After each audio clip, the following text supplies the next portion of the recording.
In early 1947, less than 30 miles east of Jerusalem, a young Bedouin shepherd named Muhammad Adib was trying to retrieve a goat that had wandered away from his flock. Up in the craggy limestone hills on the northwestern shore of the Dead Sea, near Qumran, he began throwing rocks into caves to determine which one the animal might have wandered into. From the mouth of what is now known as Qumran Cave 1, Muhammad heard what sounded like breaking pottery. Too frightened to enter alone, he returned the next day with companions to investigate. When they entered the cave, they saw tall, cylindrical clay pots, which contained rolls wrapped in linen. Today, these and other artifacts found in the area are known as the Dead Sea Scrolls.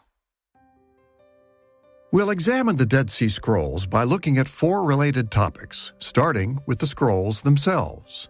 What are the Dead Sea Scrolls? And how did they survive for almost 2,000 years before being discovered? The shepherds who first discovered the Dead Sea Scrolls had no idea of their value. They took them to a leather worker and antiquities dealer called Kondo, who bought them for a small sum. When he noticed lettering on the scrolls, he sold them to Archbishop Samuel of the Syrian Orthodox Monastery of St. Mark in Jerusalem. At first, the discovery went largely unnoticed. But in the next year, Gerald Lancaster Harding, Chief Inspector of Antiquities in the British Mandate of Palestine, and Father Roland Deveau, head of the École Biblique, began excavating the caves. This led to the discovery of hundreds of documents. Some were nearly complete scrolls.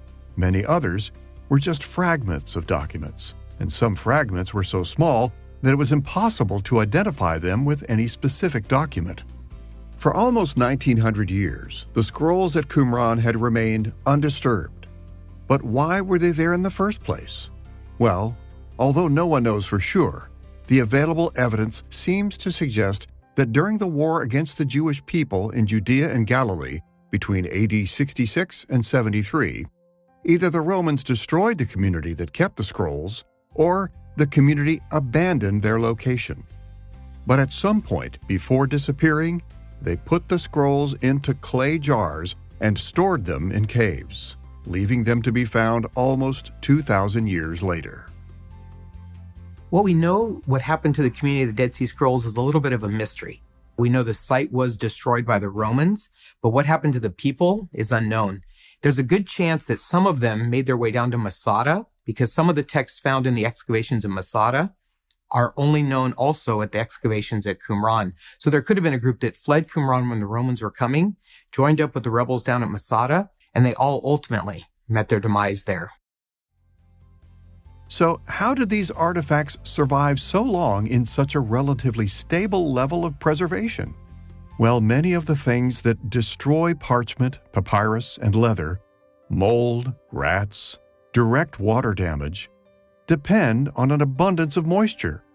Since the scrolls were stored in a very dry area and were shielded even further by being in jars and caves, many of the factors that could degrade the scrolls simply weren't present. Since the 1950s, biblical scholars and archaeologists have painstakingly pieced together thousands of fragments, written mostly on parchment in Hebrew, comprising over 800 documents. Their work of reconstruction, analysis, and translation has identified 3 main groups of texts: biblical, sectarian, and extra-biblical religious writings from the Second Temple period.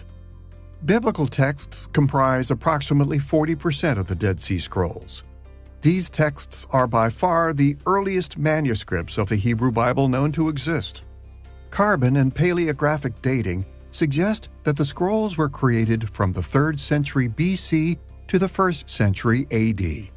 Prior to the discovery of the Dead Sea Scrolls, the earliest known Hebrew manuscripts of the Bible were the Masoretic texts produced by the Masoretes in the 10th or 11th century AD. Every book of the Hebrew Bible is represented except Esther. The Great Isaiah Scroll, now housed at the Shrine of the Book in the Israeli Antiquities Museum, is the largest and most well-preserved scroll.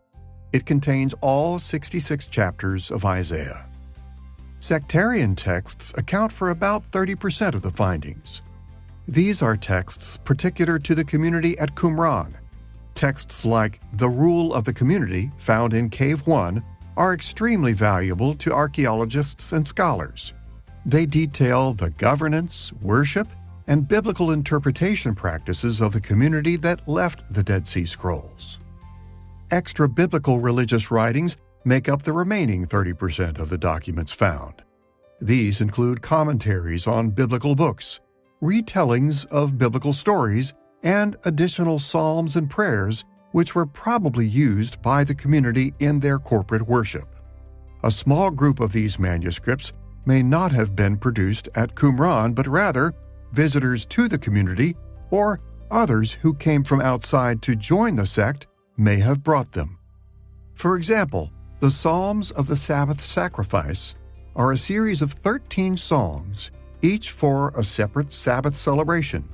Most scholars believe these particular psalms were not limited to use in the Qumran community.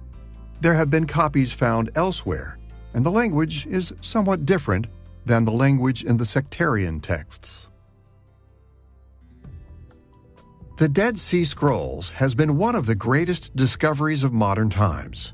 Now, let's consider what they tell us about the Qumran community that stored these manuscripts. Of course, we can't know everything in absolute detail about the community at Qumran, but still we can learn much from what others wrote about them, and especially from the writings that they themselves left behind. Some scholars think that they may have been Sadducees, or perhaps members of some unknown religious sect. But most scholars believe that the community at Qumran was related to a sect within Judaism known as the Essenes. There were groups of Essenes throughout Judea and Galilee, and they had a reputation for being strict observers of the Mosaic Law. Most groups of Essenes lived in closely connected, insular communities within cities or villages, often holding their material goods in common. First-century Jewish historian Josephus described the Essenes in Book 2, Chapter 8 of the Jewish War. He wrote, "3 forms of philosophy are pursued among the Judeans. The members of one are Pharisees, of another Sadducees, and the third school, who certainly are reputed to cultivate seriousness, are called Essenes. Although Judeans by ancestry, they are even more mutually affectionate than the others. No one city is theirs, but they settle amply in each. And for those school members who arrive from elsewhere, all that the community has is laid out for them in the same way as if they were their own things.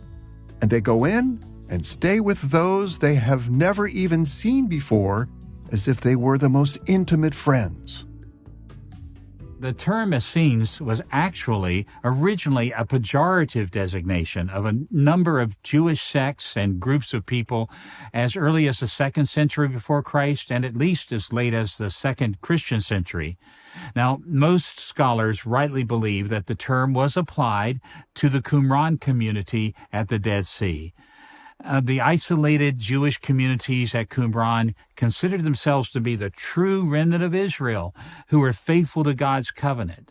They preserved many of the scriptures of the Tanakh, or what Christians call the Old Testament, and they also followed the authoritative priestly leaders that they had selected who rejected the priesthood in Jerusalem. Those at Qumran appear to have been of a particularly strict sect of Essenes. Instead of living in a city or a village, like the ones described by Josephus, the Qumran community withdrew into the desert near the Dead Sea. Some leading scholars think an intense struggle over the legitimacy of the temple priesthood may have prompted this move. From their writings, we can conclude that they were an offshoot of Judaism who emphasized faithfulness to the Jewish law, but believed the priesthood in Jerusalem had become corrupt. So instead of participating in the sacrificial system at the temple, they withdrew and waited for God to reestablish righteousness in Israel and rectify the temple service and priesthood.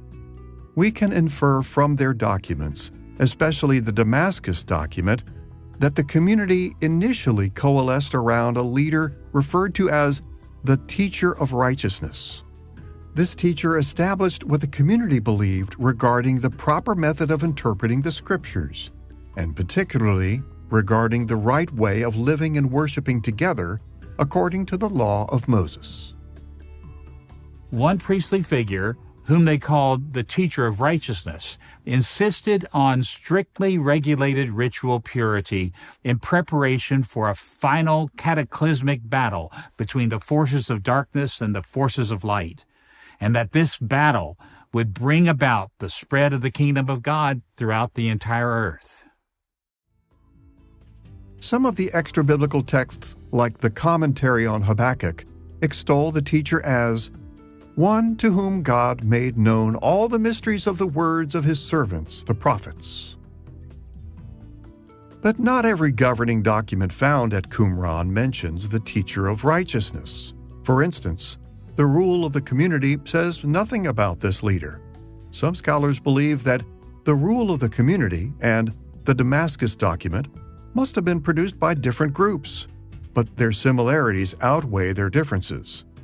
Both documents list rules for initiation, ritual washings, meals, and Sabbath worship that were distinctive of the Qumran community. Both documents also express intense hopes for an apocalyptic reckoning when God will intervene in history to vindicate his people and punish the wicked. And both voice expectations about a Messiah or Messiahs who will restore the true people of God. The community at Qumran had a number of specific beliefs, but we'll look at one in particular, their hopes for the Messiah. In The Rule of the Community, column 9, line 11, the author wrote, "There shall come the Messiahs of Aaron and Israel." We find similar language in the Damascus document. Although scholars debate the precise meaning of the phrase Messiahs of Aaron and Israel, it seems that the community at Qumran expected both a priestly Messiah and a royal Messiah. Whether this priestly royal Messiah was one or two people, the community hoped that he or they would vindicate the true priesthood, purify the people, and deliver them from false leaders who had corrupted wider Jewish society. This same concern is also present in several other biblical, sectarian, and extra-biblical texts found at Qumran. There was definitely messianic expectation at Qumran. In one of the key documents, the Manual of Discipline that shaped how the community lived, they make reference, in fact, to two messiahs, one priestly and one Davidic, with the priestly being the more prominent of the two. So in one of their key documents, they definitely had the idea of Messiah. The other document that shapes that as a lot is a later discovery known as 4Q 521, a document that explicitly mentions a Messiah who will raise the dead when Messiah comes. And this one adds a whole nother layer to the messianic expectation of the Qumran community. What we can't be sure of is how widespread this belief was within the community, but we do have it documented in the key document that shaped the community, plus this one description of Messiah's coming, that they had a definite expectation of a Messiah who would raise the dead. Some of the extra-biblical documents found at Qumran associate their messianic expectations with known biblical figures. For example, the Melchizedek document refers to Melchizedek, the king of Salem, an enigmatic figure mentioned in Genesis 14. In a fragment from Cave 11, we read these words, "Melchizedek will judge the holy ones of God.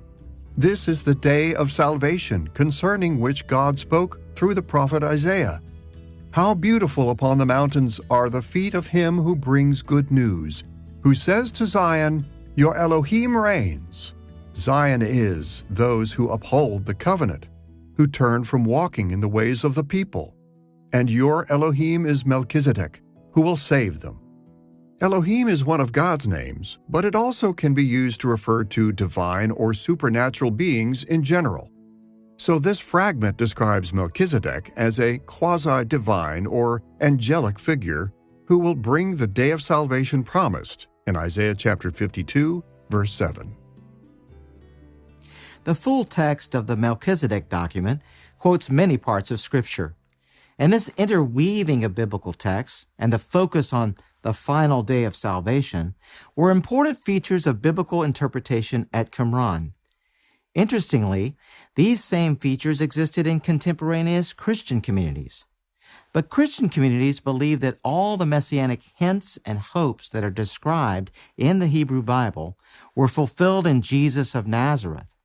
For example, a Qumran document that modern scholars call a messianic apocalypse affirms Isaiah's prophecy that the Lord will send his Messiah to liberate the captives, restore sight to the blind, revive the dead, and bring good news to the poor. And in Luke chapter 4, Jesus claimed to be the fulfillment of this prophecy. The Dead Sea Scrolls have taught us a lot about the messianic hopes at Qumran. Now, let's consider the impact these documents have had on the world from their discovery until today. Scholars often use the biblical texts found at Qumran to understand how the text of the Hebrew Bible has been preserved throughout history. These texts are the earliest known manuscripts of the Hebrew Bible by roughly 1,000 years. By comparing them with the Masoretic text, the dominant tradition of the Hebrew text from the 10th or 11th century, we get a good idea of how stable the text of the Hebrew Bible was in the intervening period. Some pastors and apologists mistakenly state that the text of the Dead Sea Scrolls and the Masoretic text are identical or nearly identical. But when we look more closely at the documents, we see that this is not true. Many Dead Sea Scroll manuscripts are remarkably similar to the Masoretic text and bear witness to its earlier form, but others have variants that align more with the Samaritan tradition or with the Septuagint, the Old Greek translation of the Hebrew Scriptures. And some manuscripts, while being largely similar to the Masoretic text, have variants that don't seem to align with any known tradition. Of course, some people have exaggerated the differences as well. While it's true that some variants change the meaning or flow of passages, many of the differences tend to be incredibly minor, such as spelling or word choice. So on the whole, the Dead Sea Scrolls confirm that the Masoretic text faithfully represents a text that existed several centuries before Christ. In 1947, when the Dead Sea Scrolls were first found, the big question on everybody's mind was, what do these tell us about the Bible? What do they tell us about the reliability of the canon? And the Qumran texts give us a lot of confidence in the Bibles we hold today, but they do show some fluidity. In general, the biblical texts of Qumran are very similar to the later what we call Masoretic texts, but we had some texts of Qumran in Hebrew that looked more similar to the Septuagint. We had other texts that looked more similar to what became the Masoretic text. So it does show some dynamic realities between the texts. But in general, the Dead Sea Scrolls give us great confidence in the Bibles we hold today. The Dead Sea Scrolls also illuminate the historical context of the New Testament. Through the sectarian texts and the non-biblical religious writings found at Qumran, scholars have gained a better understanding of the theological debates that formed the backdrop for the New Testament. The Qumran community was frustrated at Israel's unfaithfulness. They strongly denounced the temple priests and the way the sacrifices were conducted. They viewed the present age as an age in which sin and evil triumphed on every side. They longed for the age to come, when God would destroy the forces of darkness in a climactic victory, establishing His people in His land. They looked forward to a Messiah, or possibly two, who would lead God's people in the end times, and they awaited the reward of those who were faithful and righteous. Although the Qumran community was a somewhat fringe movement in the Judean wilderness, its concerns paralleled many of those that occupied the earliest Christians. Israel's need for redemption, the corruption of the priests and temple services, the prevalence of evil in this age, hope for the kingdom of God and the age to come, Jesus the Messiah, and the reward of the faithful and righteous. In these and many other ways, the scrolls and fragments found at Qumran help us understand the New Testament's historical context. Prior to the Dead Sea Scrolls, we didn't have much direct information about different ideas and teachings in Judaism that were directly from that time.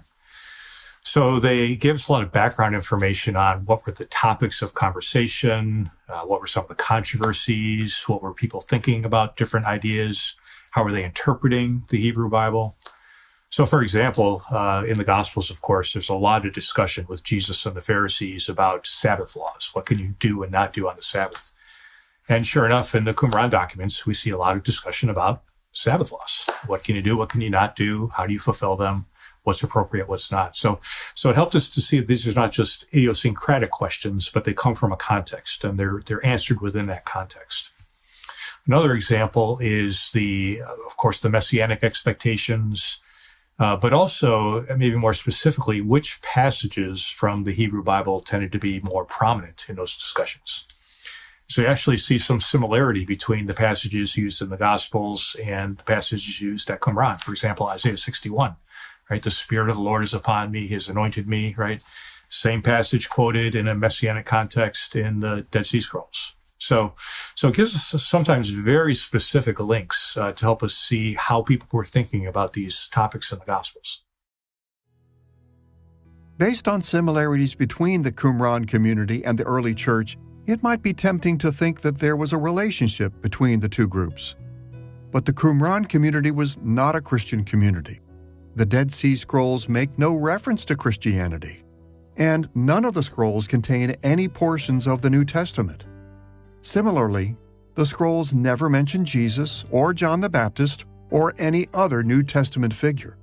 As a result, the discovery of the Dead Sea Scrolls has not fundamentally altered most scholars' understanding of the New Testament or the early Christian movement. Still, these documents have added valuable context to the New Testament and have helped explain the appeal of its messianic message. The Dead Sea Scrolls are a fascinating discovery. They provide ancient proof of the reliability and stability of the text of all portions of the Hebrew Bible across millennia. They confirm the social and religious context that's described in the New Testament, and they provide substantial insight into the Second Temple period. Even today, scholars and archaeologists continue to study and learn from them.